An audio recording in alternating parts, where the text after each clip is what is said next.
En tout cas, il a bien évolué, on garde l'esprit de 2012, avec notamment la première montée assez longue, qui avait beaucoup plu.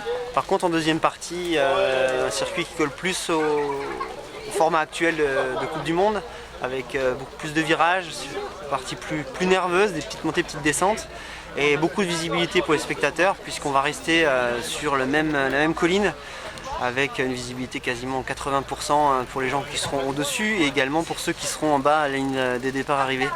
Donc ça sera très spectaculaire aussi pour les gens présents et puis pour la télé. Tu as été consulté pour le tracé, tu as donné ton avis naturellement?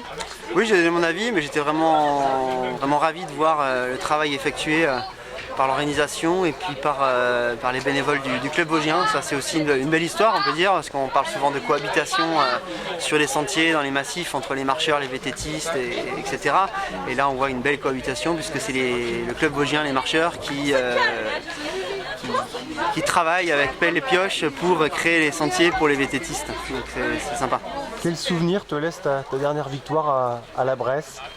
C'est l'un des plus beaux souvenirs de ma carrière. Au niveau émotion, c'était très fort. Donc pouvoir revivre une Coupe du Monde à domicile, c'est quelque chose d'important.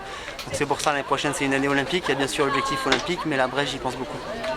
Ouais, on se souvient de l'image où tu as retrouvé ton fils à la ligne d'arrivée. C'est des émotions qu'on veut retrouver en mai 2016 naturellement. Oui, c'est clair.